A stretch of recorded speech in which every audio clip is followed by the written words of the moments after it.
Bonjour à tous, dans cette vidéo nous allons parler de probabilité et pour commencer d'arbres pondérés. Les arbres pondérés sont des outils en probabilité qui permettent de modéliser efficacement certaines situations d'expérience aléatoire. Et je m'appuyer donc sur un exemple de situation. Euh, on va donc dans cette expérience aléatoire lancer un dé à 20 faces, donc icosaédrique, et équilibré. Chaque face a la même probabilité d'être obtenue.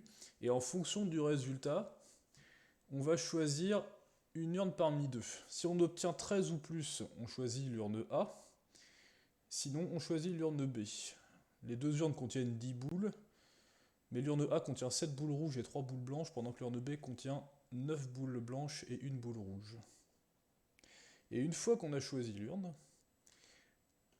on prend une boule au hasard dans l'urne choisie, sachant qu'on considère qu'il y a équiprobabilité, là encore, hein, que chaque boule a une chance sur 10 d'être choisie, et on s'intéresse à la couleur de la boule qu'on a tirée. Alors cette expérience, donc, peut être modélisée par un arbre pondéré. Alors d'abord, qu'est-ce qu'un arbre pondéré? Eh bien, c'est un arbre sur lequel on va faire figurer les probabilités de différents événements, sur les branches, en fait, de l'arbre. D'ailleurs, pondéré vient du latin ponderare, qui veut dire peser. Et en fait, ce que ça veut dire, c'est que c'est un arbre sur lequel on va mettre un certain poids sur chaque branche. Le poids correspondant aux probabilités. Donc voici ici à quoi va ressembler l'arbre. Alors d'abord, j'ai donné des noms à deux événements. Premier événement, l'événement A, on obtient 13 ou plus sur le dé. Donc je l'ai appelé l'événement A parce qu'en fait, il correspond à choisir l'urne A, tout simplement. Et événement R, comme rouge, qui est que la boule tirée de l'urne choisie est rouge. Et donc l'arbre va ressembler à ça. Deux paliers. Un premier palier où on arrive soit sur A, soit sur A bar, qui, je le rappelle, en probabilité désigne le contraire de A.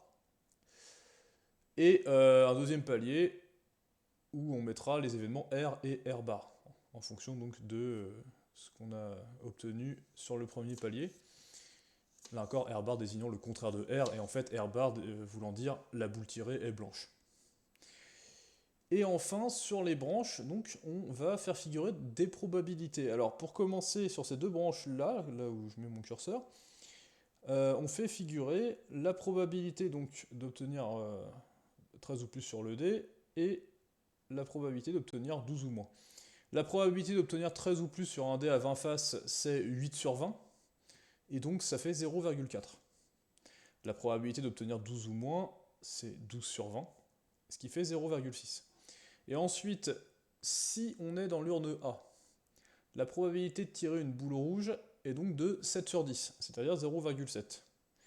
Ce qui signifie que la probabilité de tirer une boule blanche est de 3 sur 10, donc 0,3. Et si on est dans l'autre urne, alors cette fois-ci, comme il y a une boule rouge sur 10, eh bien, la probabilité de tirer une boule rouge est de 0,1, pendant que la probabilité de tirer une boule blanche est de 0,9. Et on a rempli notre arbre. Alors une première remarque sur ce genre d'arbre, c'est que toutes les branches issues d'un même nœud ont des probabilités dont la somme fait toujours 1.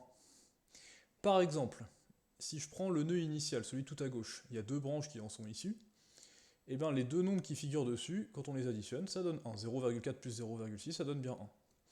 Pareil ici, les deux branches qui partent de A, quand on additionne les nombres dessus, 0,7 plus 0,3, ça donne bien 1. Et encore pareil en dessous, 0,1 plus 0,9 donne bien 1. Alors, l'intérêt d'un tel arbre, c'est qu'il permet de calculer des probabilités un peu plus compliquées qui ne sont pas directement données dans l'énoncé grâce à deux règles, qu'on appellera donc la règle du produit et la règle de la somme, et que je vais expliciter maintenant. Donc ici, j'ai remis tout simplement l'arbre et puis les événements, et on va s'intéresser à la question suivante. Quelle est la probabilité, dans cette expérience, de choisir la première urne, et, une fois la première urne choisie, de tirer une boule rouge? Autrement dit, quelle est la probabilité que la boule tirée provienne de l'urne 1 et soit rouge? Alors, si vous avez ne serait-ce qu'une idée de comment faire, mettez la vidéo en pause et cherchez un peu. Si vous n'avez aucune idée, vraiment, continuez à regarder. Mais sinon, cherchez vous-même et enlevez la pause dès que vous vous sentez prêt. Je donne la correction. Alors déjà, pour commencer, l'événement dont on nous demande de calculer la probabilité ici, c'est l'événement A inter R. Je rappelle que ce symbole-là, le U à l'envers, est un symbole d'intersection en probabilité, et que, grossièrement, en français, il peut se traduire par le mot « et ». Autrement dit, on demande de calculer la probabilité de A et R. C'est-à-dire, on obtient 13 ou plus sur le dé, et la boule tirée est rouge. Et pour calculer, grâce à l'arbre pondéré, cette probabilité, on regarde dans l'arbre quel est le chemin qui mène à A puis à R, ou à R puis à A s'il était dans l'autre sens, peu importe, hein, l'ordre n'a pas d'importance avec ce symbole. Donc bref, ça correspond à ce premier chemin, le chemin tout en haut de l'arbre, celui qui passe par la branche à 0,4 et la branche à 0,7. Et ensuite on calcule la probabilité de ce chemin en multipliant tous les nombres qu'on trouve sur le chemin, justement. Donc c'est-à-dire 0,4 fois 0,7. On trouve donc une probabilité de 0,28, ce qui signifie, en d'autres termes, qu'il y a 28% de chances que la boule tirée provienne de l'urne 1 et soit rouge. Alors, je vous laisse du coup répondre à cette deuxième question exactement sur le même principe. Quelle est la probabilité que la boule tirée provienne cette fois-ci de l'urne 2 et soit blanche? Mettez la vidéo en pause et réfléchissez-y. Et donc la réponse, pour commencer, comment écrire cet événement en mathématiques?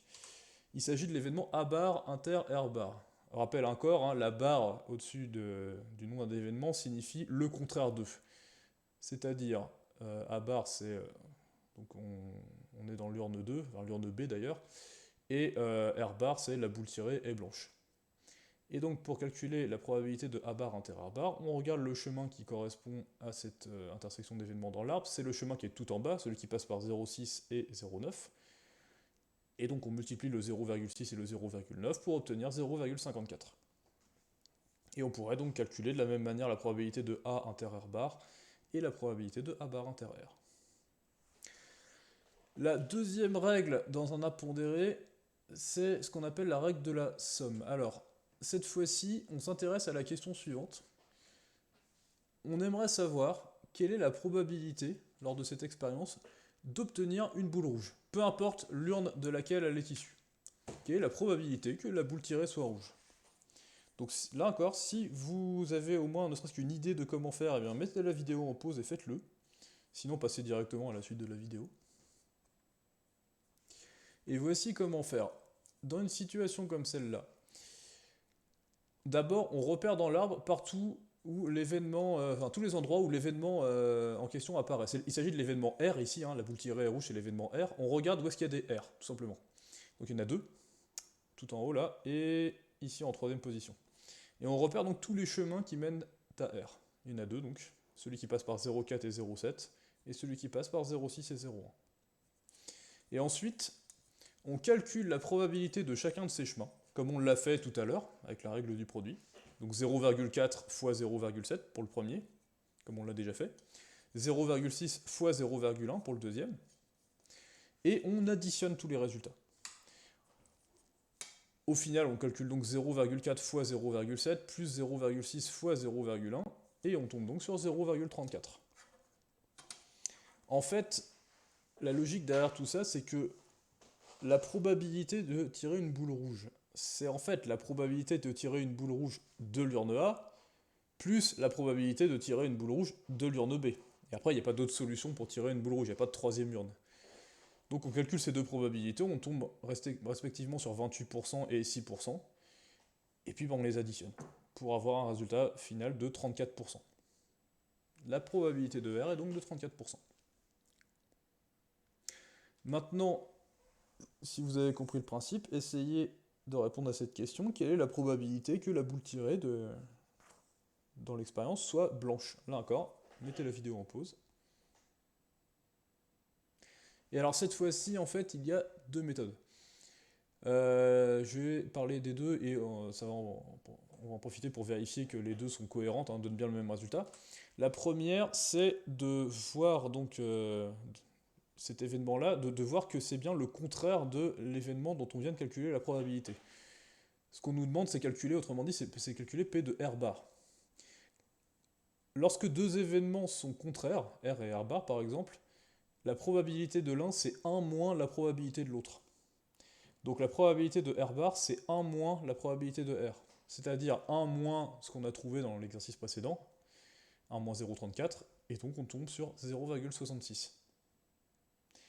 En fait, là encore, la logique derrière tout ça, c'est que s'il y a 34% de chances de tirer une boule rouge, et qu'au total, on a 100% de chances de tirer une boule de n'importe quelle couleur, et ben c'est qu'il reste 66% de chances de tirer une boule blanche, pour arriver à 100%. L'autre solution, sinon, c'était de faire comme on a procédé dans l'exercice précédent, c'est-à-dire on repère dans l'arbre tous les chemins qui mènent à R bar, il y en a deux, le deuxième là, celui qui passe par 0,4 et 0,3, et le quatrième, celui qui passe par 0,6 puis 0,9. On calcule donc 0,4 fois 0,3, on calcule 0,6 fois 0,9, et on ajoute ces deux résultats. Donc on calcule 0,4 fois 0,3 plus 0,6 fois 0,9, c'est-à-dire 0,12 plus 0,54, et on tombe donc sur 0,66, comme précédemment. Alors pour finir, juste une dernière remarque, les probabilités que l'on voit sur l'arbre. Celles du premier palier correspondent bien aux probabilités de A et de A bar, respectivement. 0,4 c'est bien la probabilité de A, et 0,6 est bien la probabilité de A bar. Par contre, les probabilités que l'on voit sur le deuxième palier ne sont pas les probabilités de R et de R bar, pour deux raisons. D'abord parce que, on vient de calculer les probabilités de R et de R bar, et on se rend compte que ça ne correspond à aucun des nombres qu'on voit là, mais aussi parce que ce serait bizarre sinon. Je veux dire, si la probabilité de R était de 0,7 comme on peut le lire là, bah pourquoi ce serait pas plutôt 0,1, ou est-ce que l'événement R a deux probabilités? Ça n'a pas de sens. Bref, ces probabilités ne correspondent pas aux probabilités de R et de R bar en fait. Elles correspondent à autre chose, et c'est ce qu'on appelle en fait des probabilités conditionnelles. Et c'est donc de ça qu'on parlera dans la prochaine vidéo, mais d'ici là, je vous dis bonne journée et à bientôt.